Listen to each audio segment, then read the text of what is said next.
Sveiki, noriu pristatyti ypatingą pultelį, kuriame galima suderinti net 4 skirtingus sudėtingų sistemų pultelius. Tai yra naujasis Avatar Pro pultelis. Kaip matote, prieš save turime skirtingus 4 originalius pultelius Nice, BFT, Kame bei Horman. Visi šie pulteliai yra populiarūs ne tik Lietuvoje, bet ir Latvijoje bei Estijoje. Ir kai kurie iš jų turi ne tik kintamą kodą, bet ir sudėtingus slaptus sisteminius kodus. Avatar pultelis puikiai susitvarko su supratimu, koks kodas yra skleidžiamas ir gali atidarinėti jūsų 4 skirtingas vartų automatikas. Taigi pabandysime nukopijuoti ir pririšti Avatar pultelį prie originalių kiekvieno brendo automatikų. Pradėsime nuo Nice vartų automatikos. Pultelis šiuo metu veikia su mūsų originaliu Nice imtuvu ir pabandysime nukopijuoti bei pririšti. Kopijavimo procedūra atrodo taip: įvedame pultelį į programavimo režimą, paspaudžiame pirmą mygtuką ir 4 kartus paspausime antrą mygtuką. 1, 2, 3, 4. Taigi kopijuoju kodą. Paspaudžiu veikiantį mygtuką. LED sumirksėjo greitai, reiškia kodas priimtas, jį reikia tik išsaugoti. Pultelis iš karto neveiks, jį reikia pririšti prie vartų automatikos. Jeigu matote, dabar paspaudžiu mygtuką ir jisai neuždega lemputės. Pririšimas atrodo taip. Paspaudžiu mygtuką, kuriame išsaugojusi su kodą Nice Floor S ir po 10 sekundžių pradeda mirksėti raudona A lemputė. Taigi demonstruoju. Mygtuką vis dar laikau iki tol, kol pradeda mirksėti raudona lemputė. Šiuo momentu pultelis prisirišinėja prie vartų automatikos, skleidžia daug signalų, na ir įsitvirtina automatikos atmintyje.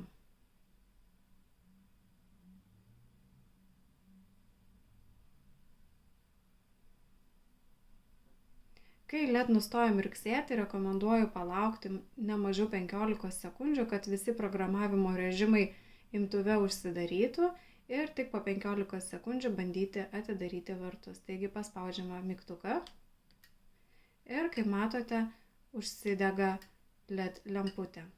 Taigi keliaukime prie BFT pultelio. Pultelis BFT taip pat uždega lemputę. Kopijavimo procedūra atrodys panašiai kaip ir Nice pultelio, bet šiek tiek skirsis, nes bus reikalingas slaptas kodas. Atidarome programavimą. 1, 2, 3, 4. Paspaudžiame tą mygtuką, kuris jau yra mūsų sistemoje. LED sustoja mirksėti ir laukiame, kol vėl pradės mirksėti. Ir išleisime slaptą kodą. LED sumirksėjo greitai, išsaugome į antrąjį mygtuką. Vėl atsirado A raudona raidelė, reiškia galime pririšti distanciniu būdu. Spaudžiame antrąjį mygtuką ir laikysime iki kol nepradės mirksėti raudona lemputė.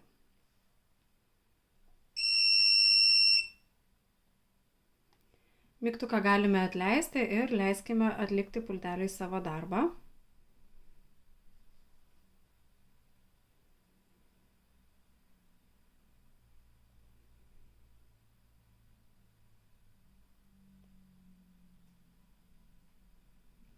Pultelis užgeso, vėlgi rekomenduojama palaukti ne mažiau 15 sekundžių, kad programavimas užsidarytų ir tik tuomet pabandyti atidaryti vartų automatiką.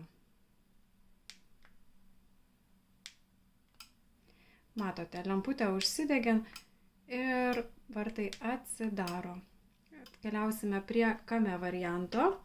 Jį išsaugosime 3 mygtuke, bet atidarimas programavimo vėl toks pat. Mūsų originalus Kame veikia ir kopijuosime. 1, 2, 3, 4.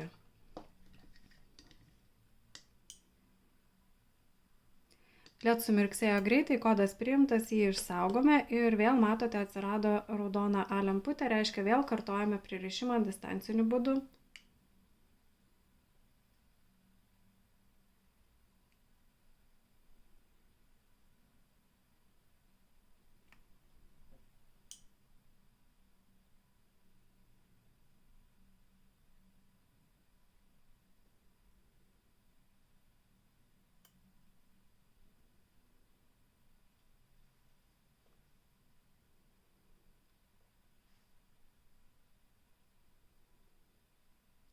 Palauksime vėl keletą sekundžių, kad programavimo režimas pilnai užsidarytų ir pabandysime atidaryti vartus.